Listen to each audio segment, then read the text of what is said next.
खुदा जाने मुझ में तू क्या देखती हो, मैं तुझ में खुदा का करम देखता हूँ। खुशी जब भी तेरी मैं कम देखता हूँ, तो फिर मैं कहाँ अपने गम देखता हूँ। खुशी जब भी तेरी मैं कम देखता हूँ, तो फिर मैं कहाँ अपने गम देखता हूँ। सो हेलो बच्चों, welcome your learning platform science lovers YouTube channel. तो कैसे हैं आप लोग? उम्मीद है आप काफ़ी अच्छे होंगे और अपने लाइफ में बिंदास एंजॉय कर रहे होंगे। तो आइए आज हम लोग पढ़ेंगे एटॉमिक मॉडल्स को पढ़ेंगे, ठीक है। और इससे पहले हम लोग डिस्कस कर चुके हैं discovery of electron, proton, neutron, मतलब इलेक्ट्रॉन और प्रोटॉन न्यूट्रॉन का जन्म कैसे हुआ, इसको हम लोग पढ़ चुके हैं। और आज हम लोग इस पर एक दो न्यूमेरिकल है, 2-3 न्यूमेरिकल होगा जिसको हम लोग आज करेंगे। उसके बाद हम लोग पढ़ेंगे एटॉमिक मॉडल्स को पढ़ेंगे, ठीक है। जिसमें एटॉमिक मॉडल में सबसे पहले हम लोग थॉमसन मॉडल को पढ़ेंगे। इसके बाद ऐसे ही रदरफोर्ड मॉडल आएगा, बोहर मॉडल, मतलब बहुत सारे मॉडल आएंगे। लगभग हम लोग 5 गो मॉडल पढ़ेंगे, ठीक है। तो आप मेरे वीडियो में बने रहें और अंत तक देखें, काफ़ी मज़ेदार और आपको काफ़ी अच्छा फील होगा। और अगर आप मेरे चैनल पे नए हैं तो सबसे पहले मेरे चैनल को सब्सक्राइब कर लीजिए और घंटी जो नीचे रेड कलर का है उसको भी प्रेस कर दीजिएगा, दबा दीजिएगा, ताकि जो भी हमारा लेक्चर अपलोड हो तो सबसे पहले मैसेज आप तक पहुंचे और क्लास आप आसानी से कर सकें, ठीक है। तो अगर आप घर में सियाने हैं, अगर आप बड़े देख रहे हैं, तो आपके घर में जो छोटे छोटे भाई बहन हैं उनको आप बता सकते हैं कि इस चैनल पे फ्री ऑफ कॉस्ट, बिना कोई फ़ी के, एकदम जीरो से बेसिक से हाई लेवल तक का केमिस्ट्री हम लोग 11th और 12th के, बेसिकली हम लोग इंग्लिश मीडियम में पढ़ते हैं, जिसमें हम लोग जेई और नीट की तैयारी भी साथ साथ में हम लोग करते हैं, ठीक है। तो ये बेसिकली एक फाउंडेशन बैच है जिसमें आप बेसिक से पढ़ेंगे, ठीक है। तो आप अपने छोटे छोटे जो भाई बहन हैं या जो भी हो, आपके कजन्स हो, उनको आप बता सकते हैं कि ताकि ये भी वो लोग भी इस चैनल का लाभ ले सके। और जितना हो सके हमारे वीडियो को शेयर करें, ताकि हमारा भी जो सब्सक्राइब बढ़ता है तो थोड़ा कॉन्फिडेंस हाई होता है, ठीक है। तो आप ज़रा शेयर भी कर देंगे और सब्सक्राइब तो कर ही लेंगे आप, उम्मीद है आप काफ़ी अच्छे आदमी हैं, ठीक है। तो आइए शुरू करते हैं हम लोग, ठीक है। तो आइए शुरू करते हैं। देखिए फर्स्ट क्वेश्चन क्या बोल रहा है कि the value of E/m ratio of alpha particle is, मतलब E/m रेशियो हम लोग तो कल ही पढ़े थे, इसके पिछले क्लास में पढ़े थे ना। चार्ज और मास के रेशियो को हम लोग डिस्कस कर चुके हैं हम लोग, उस पर बेसिस ये न्यूमेरिकल है। अब इसको हम लोग डिस्कस करते हैं, ठीक है। देखिए क्या बोला है कि E/m का रेशियो आपको बताना है, किसका? अल्फा पार्टिकल का। अल्फा पार्टिकल का E/m का रेशियो बताना है, ठीक है। तो सबसे पहले ये बात समझिए कि E/m रेशियो अल्फा पार्टिकल के लिए, E/m अल्फा पार्टिकल के लिए, ठीक है। E/m रेशियो अल्फा पार्टिकल के लिए, तो आप ये चीज़ देखेंगे कि जो अल्फा पार्टिकल होते हैं, अल्फा पार्टिकल होता है, उसका जो चार्ज होता है वो कितना होता है? चार्ज 2 होता है और मास कितना होता है? 4 होता है। मतलब ये हीलियम का क्या होता है? ये जो होता है ये बेसिकली हीलियम का न्यूक्लियस होता है, ठीक है। ये हीलियम का न्यूक्लियस होता है, यानी He हीलियम 2 इसका चार्ज है और मास इसका कितना होता है? 4 होता है। यहाँ तक आपको समझने में कोई दिक्कत नहीं हुआ होगा, क्योंकि अल्फा पार्टिकल हीलियम का न्यूक्लियस है। ये हम लोग पिछले क्लास में डिस्कस कर चुके हैं और अच्छे से आप जान चुके हैं, ठीक है।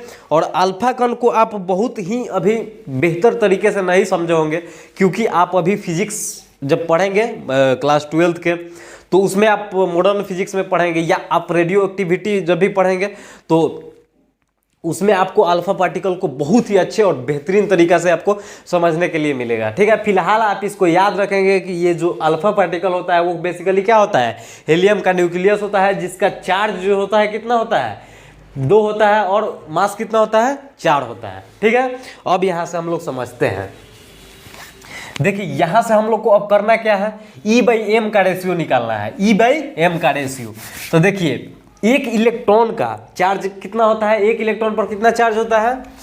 तो 1.6 × 10⁻⁻⁻19 कूलम्ब होता है,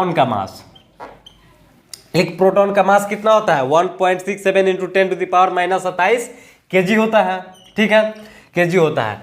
तो यहाँ कितना आपको मास कितना दे रखा है यहाँ पे 4, तो 4 यहाँ से 4 से हम लोग गुना कर देंगे इसको। अब देखिए 4 से जब हम गुना कर दिए, क्योंकि 4 इसका एटॉमिक मास कितना है 4 है, तो 4 से गुना कर दिए, ठीक है।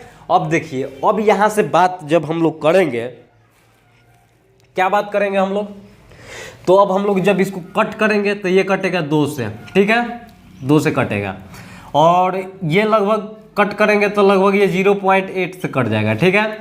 और जब ये पूरा कैलकुलेशन करेंगे, ठीक है, ये जब कैलकुलेशन आप करेंगे तो ये जो ऊपर जाएगा तो ये प्लस में जाएगा, क्योंकि माइनस में 27 है, तो ये ऊपर जाएगा तो ये क्या हो जाएगा प्लस में हो जाएगा, तो ये -27 ऊपर जाएगा और ये 19 है, तो क्या हो जाएगा 10⁸ हो जाएगा प्लस में। और ये सब जब गुना करेंगे ना, इसको जब गुना करें मतलब डिवाइड कर देंगे, इसको 0.8 को 1.67 से डिवाइड जब करेंगे तो ये जानते हैं कितना आ जाएगा 0.48, और ये जो 27 है ये 10⁻⁻27 वो ऊपर जाएगा तो ये प्लस में जाएगा, तो गुने 10⁻8 हो गया, ठीक है। अब देखिए अब आप सिग्निफिकेंट फिगर पढ़े हैं, राउंडिंग करना भी समझ चुके हैं, और बेसिकली आप किसी भी नंबर को साइंटिफिक नंबर में लिखने के लिए भी जान चुके हैं। तो आप अब इस बात को समझ सकते हैं अच्छा से कि जब ये एक डिसमल मतलब 0 के बाद डिसमल है, तो हम लोग एक अंक के बाद इसको एक नंबर के बाद डिसमल जब लगाएंगे तो ये क्या हो जाएगा 4.8 इंटू, जब इधर से इधर डिसमल जब उधर मूव करता है रेट मतलब राइट की तरफ, तो क्या होता है पावर घटता है, तो पावर घट जाएगा तो 10⁻ क्या हो जाएगा 7 हो जाएगा, 10⁻7 हो गया। और देखिए आप यूनिट को ध्यान में एकदम अच्छा से रखेंगे, यूनिट क्या हो जाएगा कूलम पर केजी हो जाएगा, कूलम पर केजी, ये आपका आंसर हो गया, ठीक है, कूलम पर केजी आंसर हो गया। यानी ऑप्शन नंबर कौन हो गया आपका, ऑप्शन नंबर बी हो गया आंसर, ऑप्शन नंबर बी आपका करेक्ट आंसर हो गया, ठीक है। तो आई होप कि आपको फर्स्ट क्वेश्चन तो बहुत ही आसानी से समझ में आ गया होगा। ये एक लाइन का क्वेश्चन है और आपसे ये नीट में पूछ सकता है, नीट और जेई के एग्जाम में इस प्रकार के क्वेश्चंस आम बात है, आते रहता है, ठीक है। आप जब भी क्वेश्चन बैंक उठाइएगा ना प्रीवियस ईयर का, प्रीवियस 10 साल का अगर नीट का क्वेश्चन बैंक उठाइएगा तो उसमें आपको इस प्रकार का क्वेश्चन देखने को मिल जाएगा, ठीक है। तो आई होप कि इसको समझ गए होंगे। अब आते हैं हम लोग नेक्स्ट क्वेश्चन पे। देखिए नेक्स्ट क्वेश्चन क्या बोल रहा है कि अरेंज कीजिए electron, proton, neutron and alpha particles को in increasing order of E/m के रेशियो में। यही बात है, पहले आप E/m का रेशियो निकालिए, उसके बाद इंक्रीजिंग ऑर्डर में उसको अरेंज करना है, सजाना है इंक्रीजिंग ऑर्डर में। तो इंक्रीजिंग ऑर्डर के मतलब क्या होता है, इंक्रीजिंग ऑर्डर का मतलब होता है कि पहले सबसे छोटका, ओकरा बाद उससे बड़का, तब उससे बड़का, तब उससे बड़का, ऐसे सजाना है हम लोग को। तो आइए अब हम लोग इसको सजाते हैं, अच्छे से अरेंज करते हैं, ठीक है। तो देखिए सबसे पहले क्या होता है, सबसे पहले हम लोग बात किसकी करेंगे, इलेक्ट्रॉन की करेंगे, इलेक्ट्रॉन की बात करेंगे। तो देखेंगे कि इलेक्ट्रॉन का नोटेशन हम लोग कैसे करते हैं। तो ये स्मॉल ई रहता है नीचे, और चार्ज इसका इस पर कितना होता है, इलेक्ट्रॉन पर -1 निगेटिव चार्ज होता है, -1 निगेटिव चार्ज होता है। और मास कितना होता है, मास तो हम लोग पहले ही कह चुके हैं कि जो 9.1 × 10⁻−31 जो केजी होता है वो लगभग निग्लिजिबल होता है, बहुत इतना कम मास होता है उसको कि काउंट करना बहुत ही मुश्किल है, नहीं के बराबर। उसको हम लोग इसके इलेक्ट्रॉन के मास को क्या मानते हैं, 0 मान लिए, ठीक है, ये 0 होता है इलेक्ट्रॉन का मास। अब देखिए अब इसका E/m का रेशियो जब निकालिएगा, E/m का जब रेशियो निकालिएगा, E/m का रेशियो, तो इसका ई जो चार्ज है ये कितना है, -1 है, और मास कितना है इसका इलेक्ट्रॉन का 0। और जब इसको कीजिएगा तो कितना आ जाएगा, माइनस इन्फिनिटिव आएगा। और माइनस इन्फिनिटिव नाम के कोई चीज़ नहीं होता है, इसका मतलब केवल और केवल इन्फिनिटिव होता है। इन्फिनिटिव माइनस में रहे या प्लस में रहे कोई फर्क नहीं पड़ता है, इन्फिनिटिव मतलब इन्फिनिटिव होता है। ठीक है, इससे हमको कोई लेना देना नहीं है कि ये माइनस में है या प्लस में, इससे हमको कोई मतलब नहीं है। ठीक है, तो ये बात हो गया इलेक्ट्रॉन की। अब देखिए, अब हम लोग प्रोटॉन की बात करते हैं। ठीक है, प्रोटॉन की बात करेंगे तो प्रोटॉन का नोटेशन कैसे होता है, प्रोटॉन का नोटेशन कैसे होता है। तो अब प्रोटॉन को आप देखेंगे तो हाइड्रोजन 1 1, चूंकि उसका मास जो होता है उसका मास भी 1 होता है, और उस पर चार्ज भी कितना होता है, +1 होता है। +1 उसका चार्ज होता है, मास भी कितना होता है, 1 होता है। यानी हाइड्रोजन का ये न्यूक्लियस होता है, हाइड्रोजन का क्या होता है, न्यूक्लियस होता है। अब देखिए, तब अब इसका E/m निकालिएगा। जब आप इसका E/m लिखेंगे तो जब इसका देखेंगे कितना चार्ज कितना है, 1, और मास कितना है, 1, तो 1/1 क्या हो जाएगा, 1 हो जाएगा। ये हो गया बात प्रोटॉन की। अब देखिए, अब हम लोग बात किसका करेंगे, न्यूट्रॉन की। यहाँ पे देखिए न्यूट्रॉन की बात करना है, इसके बाद तो न्यूट्रॉन की बात करेंगे,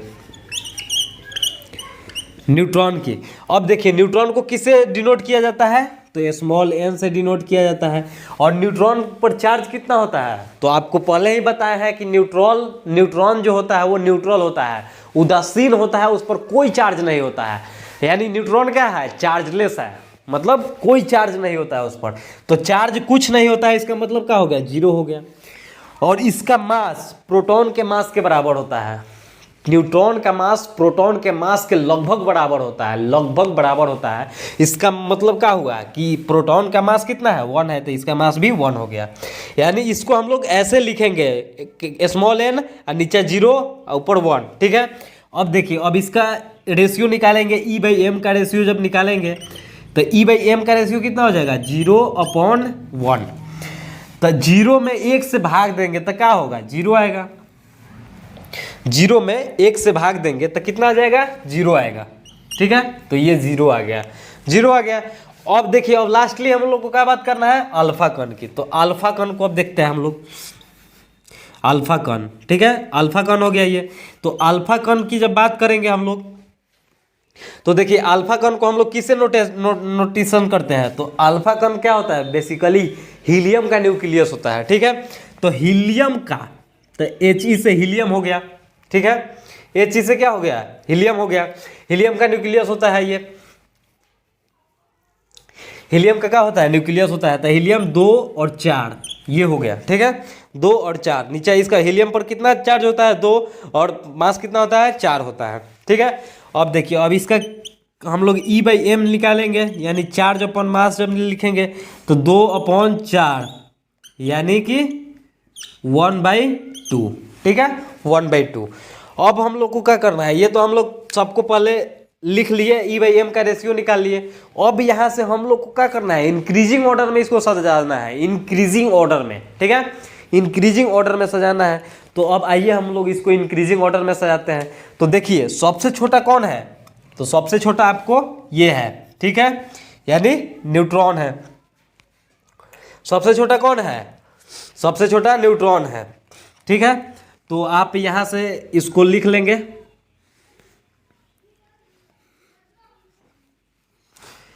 यहां से आप देखेंगे सबसे छोटा कौन है, न्यूट्रॉन है। ठीक है, तो न्यूट्रॉन हो गया। इससे थोड़ा सा बड़ा कौन है, तो इससे बड़ा है ये 1/2, हाफ है। हाफ का मतलब यानी 0.5 है। ठीक है, तो देखिए ये 1 से छोटा है कि नहीं है, तो यानी ये मतलब क्या है, न्यूट्रॉन का जो ये थी है, क्या बोलते हैं, E/m, वो सबसे कम है। उसके बाद किसका है, अल्फा कण का है, अल्फा कण का है। ठीक है, तो ये अल्फा हो गया। फिर उससे ज़्यादा किसका है, उससे ज़्यादा है आपका प्रोटॉन का, तो प्रोटॉन का हो गया P। उसके बाद सबसे ज़्यादा E/m किसका है, चार्ज अपन मास का रेशियो सबसे ज़्यादा किसका है, तो ये इलेक्ट्रॉन का है, तो ये हो गया इलेक्ट्रॉन। ठीक है, ये हो गया आपका फाइनल आंसर जो कि हमसे पूछ रहा था, ये आंसर हो गया हम लोग का। ठीक है, ये काफ़ी इंपॉर्टेंट क्वेश्चन है तो इसको हम लोग बहुत ही अच्छे से करेंगे और आई होप कि इस क्वेश्चन में आपको बनाने में कोई टाइम नहीं लगेगा। हम लोग तो यहाँ आपको बता रहे हैं समझाने के लिए, तो ज़्यादा टाइम लग रहा है। आपको ये सब तामझाम करने की ज़रूरत ही नहीं है, सीधा E/m सब के लिख दीजिएगा, आपके ये तो माइंड में ही कैलकुलेशन हो जाएगा। उतना भी डिफिकल्ट चीज़ नहीं है कि आप भूल जाएंगे, ठीक है। तो ये सब चीज़ आपके नीट के एग्जाम में इस तरह के क्वेश्चन पूछे जाते हैं, ठीक है। तो आई होप कि इसको समझे होंगे। अब इस पर बेसिस एक दो और क्वेश्चन है जिसको हम लोग इसके बाद हम लोग कर लेंगे, ठीक है। अब आते हैं, अब हम लोग क्या पढ़ेंगे, एटॉमिक मॉडल्स को समझते हैं, ठीक है। एटॉमिक मॉडल को देखिए, एटॉमिक मॉडल क्या है, एक से एक साइंटिस्ट आते गए और वो अपना एटम पर रिसर्च करते गए और वो एटम के लिए मॉडल देते गए, और दूसरा आता था वो काट देता था कि ये गलत है। फिर ऐसा ही मतलब बेसिकली होता ये है ना कि एटम इतना छोटा चीज़ है कि आज तक कोई उसको देख ही नहीं पाया है, ठीक है। उसको आज तक कोई नहीं देख पाया है एटम को, ठीक है। जैसे हम कैसे समझाते कि एक मेरे पास हाथी है तो कोई 4 गो अंधा आदमी है और एक हाथी है, कोनो हाथी का सुर पकड़ के लटक गया है, कोनो हाथी का पूंछ, कोनो हाथी के पाँव, कोनो हाथी के कान, तो सबको क्या पता चलेगा कि एटम जो है वो एक जो पोंछ पकड़ के बैठा रहेगा उसको क्या लगेगा कि एटम जो है वो पतली रस्सी की तरह है। जो सुर पकड़ के बैठा रहेगा उसको क्या लगेगा कि एटम जो है वो रस्सी की तरह है लेकिन मोटा रस्सी की तरह है। लेकिन वैसा ही फैन जो कान पकड़ के बैठा रहेगा तो उसको क्या लगेगा कि एटम जो है वो पतले चादर की तरह है। तो वैसा ही सेम ऐसा ही हुआ कि एटम इतना छोटा होता है कि कोई नहीं देख पाया है, जो मन जिसको आया वैसे उसको डिफाइन किया है, ठीक है। तो सबसे पहले हम लोग मॉडल को पढ़ेंगे, तो उसमें देखिए बेसिकली हम लोग को पढ़ना है 5 मॉडल को पढ़ेंगे, ठीक है। 5 मॉडल को पढ़ेंगे। तो अभी तो हम लोग थॉमसन मॉडल को पढ़ेंगे, कल हम लोग रदरफोर्ड अल्फा स्ट्रिंग एक्सपेरिमेंट को पढ़ेंगे और उसके मॉडल को पढ़ेंगे, ठीक है। उसके बाद आएंगे बोहर मॉडल, फिर मैकेनिकल मॉडल, बहुत सारे मॉडल है। 5 मॉडल को हम लोग लगभग पढ़ेंगे इसमें, ठीक है। तो आइए हम लोग शुरू करते हैं थॉमसन मॉडल को, जो कि हमारा फर्स्ट मॉडल है, ठीक है। थॉमसन मॉडल जो जे थॉमसन हमारे इलेक्ट्रॉन की खोज किए हैं उन्हीं का मॉडल है। तो देखिए हमारे थॉमसन साहब आए, उन्होंने एक मतलब एटम के लिए मॉडल दिए, ठीक है। देखिए इलेक्ट्रॉन का खोज कब हुआ था, तो आपको याद है 1897 में हुआ था। हम आपको बहुत ही अच्छा से बोले थे कि उसको घोट जाना है सीधा सीधा, 1897 में हुआ था। और उसके बाद जे थॉमसन ने तुरंत 1 साल बाद 1898 में, यानी 1897 में इलेक्ट्रॉन का खोज हुआ, 1898 में थॉमसन साहब आए और एक मॉडल दे दिए एटम के लिए, ठीक है। उस मॉडल में क्या दिए हैं आप इस बात को समझिए। देखिए उन्होंने क्या बोले कि atom has uniformly distributed positive charge in which negatively charge electrons are embedded. मतलब उनका कहना था ना कि एक बहुत बड़ा जैसे ये थी, मान लीजिए कि समुंदर है, ठीक है, बहुत बड़ा समुंदर है, उसमें कहीं कहीं निगेटिव चार्ज का है, एम्बेडेड है, धंसा हुआ है, ठीक है। उसने ये बात बोले थे। इसको देखिए अच्छा से कैसे हम लोग समझते हैं इस चीज को, आइए हम आपको समझाते हैं। जैसे मैं मान लीजिए कि ये एक सी है, ठीक है, ये कोई एटम है, ठीक है, एटम है। Atom is uniformly distributed positive charge in which positively charge electrons are embedded. देखिए ये कोई सी है, ठीक है, ये सी है। अब उनका कहना ये था ना कि ये जो अंदर है, देखिए ये निगेटिव चार्ज, ये निगेटिव चार्ज, फिर ये निगेटिव चार्ज, ये निगेटिव निगेटिव निगेटिव निगेटिव, ये निगेटिव चार्ज है ऐसे। और बाकी का जो रेस्ट जो स्पेस बच रहा है इसमें क्या है, पॉजिटिव चार्ज है, पॉजिटिव चार्ज है। यानी पॉजिटिव चार्ज को हम लोग इस तरह से देख सकते हैं, जैसे ये सब जो खाली जगह लग रहा है आपको, ये सब क्या है, पॉजिटिव चार्ज है। ये सब क्या है, पॉजिटिव चार्ज है, ये सब पॉजिटिव चार्ज है।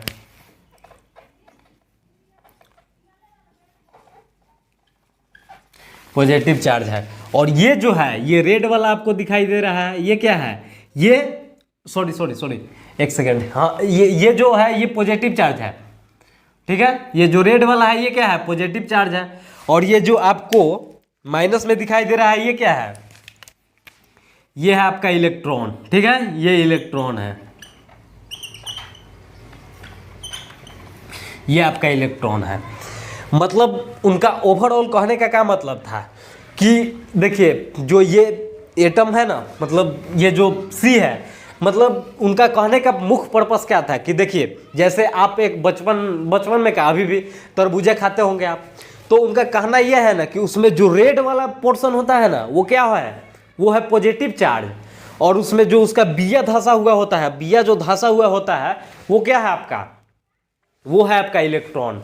उनका कहना बेसिकली यही चीज़ था, ठीक है। जैसे मतलब वही चीज़ ना, जैसे आप कभी कभी बच्चे में यही चीज़ तो खाए होंगे और आपको बहुत डरवा भी दिया होगा कोई आपके छोटे छोटे घर में जो बच्चे होंगे या आप आस पड़ोस के, वो जैसे आप बिया को कभी कभी खा जाते होंगे तो कहता होगा कि अब पेट में जमेगा, फिर उससे पेड़ बनेगा, फिर उससे तरबूजा फड़ेगा, ऐसे ऐसे कह के बहुत डरवाता था आदमी। मतलब इतना डरवा देता था ना कि मतलब हमको तो ऐसा लग रहा था, एक बार रोते हुए घर आके मम्मी से बोले थे कि यार अब हमारे पेट में तरबूजा जमी ना, ऐसे बोले थे, ठीक है। तो मम्मी बोली कि ऐसा नहीं कुछ होगा, ठीक है।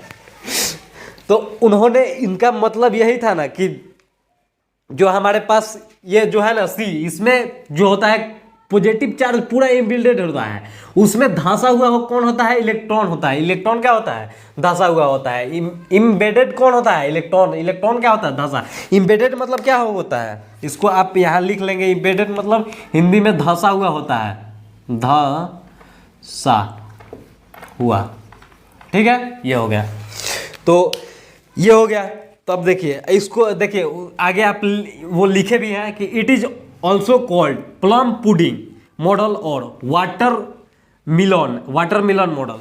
मतलब इसको प्लम पुडिंग मॉडल या वाटर मिलन मॉडल भी कहा जाता है। प्लम पुडिंग का मतलब क्या होता है, आप इस बात को समझिए अच्छा से।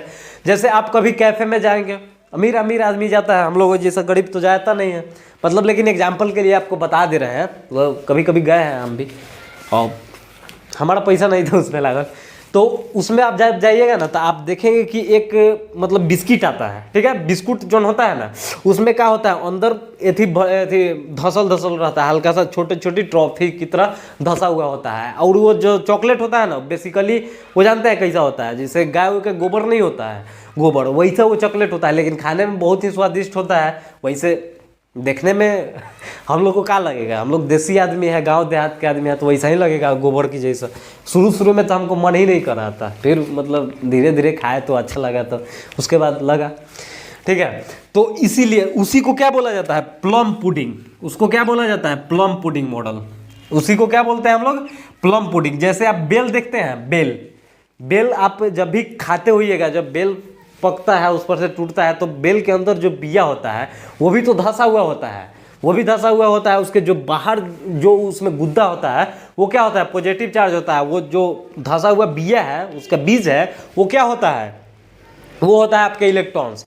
तो प्लम पुडिंग का बेसिकली मतलब क्या होता है, प्लम पुडिंग का मतलब वही होता है आपके अभी जो एग्जाम्पल दिए हैं, बेल, ठीक है, बेल का एग्जाम्पल है, तो इसी को प्लम पुडिंग बोला जाता है। या वाटर मिलन मॉडल का मतलब क्या हुआ, वाटर मिलन मतलब वही तरबूज मॉडल भी बोला जाता है, इसको तरबूज मॉडल हो गया, ठीक है। इसको ये बोला जाता है, ठीक है। अब देखिए, अब ये चीज़ तो उन्होंने बोल दिए। अब इससे आपको क्या लगता है कि जो हमारे पास इलेक्ट्रॉन है वो क्या है, स्टेशनरी है, लग रहा है कि नहीं लग रहा है। आप कभी भी देखेंगे तरबूजा में, तो बिया, आप जो उसका बीज होता है उसको आप कुछ छेड़छाड़ नहीं कीजिएगा तो उसी में धंसा रहता है, वो तो कहीं मूव नहीं करता है इधर उधर, अपने से तो इधर से उधर नहीं भागता है, वो कभी नहीं भागता है। वैसे ही आप बेल का एग्जाम्पल जब लेंगे, बेल का एग्जाम्पल लीजिएगा, तो उसका जो बीज होता है वो भी अपने से इधर उधर नहीं भागता है। जब आप उसको फोड़िएगा, काटिएगा, उसको मिस उसके कैसे कैसे कीजिएगा, तब ना उसका बिया बाहर आता है। अपने से बिया, उसका जो बीज होता है वो मूव नहीं करता है, ठीक है। उसका बीज अपने आप तो मूव नहीं करता है। तो उन्होंने मतलब उनके कहने के हिसाब से क्या लग रहा था कि जो इलेक्ट्रॉन है वो क्या है, मूविंग कंडीशन में नहीं है। इलेक्ट्रॉन जो है वो स्टेशनरी है, और वो भी किसके, पॉजिटिव चार्ज के साथ। तो आप कभी देखेंगे कि पॉजिटिव चार्ज और निगेटिव चार्ज एक साथ है, वो चिपके नहीं, ऐसा नहीं होता है। जैसे हम एग्जाम्पल में भी कितना बार दिए हैं कि पॉजिटिव और निगेटिव के बीच क्या होता है, अट्रैक्शन होता है। हमेशा आप देखेंगे कि कभी भी अगर सेम टाइम में अगर एक लड़का और एक लड़की को मतलब क्या बोले उसको, तो अट्रैक्शन होती है ना, अट्रैक्शन तो होती है, लेकिन वही लड़का और लड़का रहेगा तो कभी अट्रैक्शन हो सकता है? नहीं हो सकता है, कभी नहीं हो सकता है। चाहे लड़की लड़की एक साथ हो, एक जगह पे खड़ा होता है, अट्रैक्शन नहीं होगा। लेकिन वही जाए मतलब भीरी भीरी, मतलब एक लड़का और एक लड़की खड़ा हो तो वहाँ कुछ ना कुछ होती है, हमेशा अट्रैक्शन होते रहता है, ठीक है। तो अब इसको ज़्यादा सीरियस में नहीं लेंगे, समझाने के लिए हम बोले हैं, ठीक है। तो क्या होता है, अट्रैक्शन होते रहता है। तो यही चीज़ को उन्होंने, उनका ड्रॉबैक यही था कि वो उनके बोलने का क्या मतलब था कि जो इलेक्ट्रॉन होता है वो क्या होता है, स्टेशनरी होता है। लेकिन ऐसा चीज़ होता तो बिल्कुल नहीं है, ठीक है। और नहीं होने का क्या मतलब है, क्योंकि उनके ज़माने में जब वो ये मॉडल दिए थे तो उस टाइम केवल और केवल इलेक्ट्रॉन की पता चला था। प्रोटॉन तो 1904 में ना बना था, ये 1898 में ही वो ये अपना मॉडल दे दिए थे। तो इनको केवल और केवल इलेक्ट्रॉन के बारे में जानकारी था, ठीक है। तो अब डाल्टन साहब थे, वो तो बोल दिए थे कि मॉडल जो एटॉम होता है, एटम क्या होता है, न्यूट्रल होता है। तो इनको पता ही नहीं चला कि ये जो एटम होता है वो न्यूट्रल होता है। तो जब इसमें इलेक्ट्रॉन है, इसमें पॉजिटिव चार्ज है, तो मतलब एक साथ तो ये क्या कर जाएगा, कोलैप्स कर जाएगा, अट्रैक्ट हो जाएगा एक दूसरे की तरफ। स्टेशनरी की तो इलेक्ट्रॉन स्टेशनरी हो, ऐसा तो हो ही नहीं सकता है, ठीक है।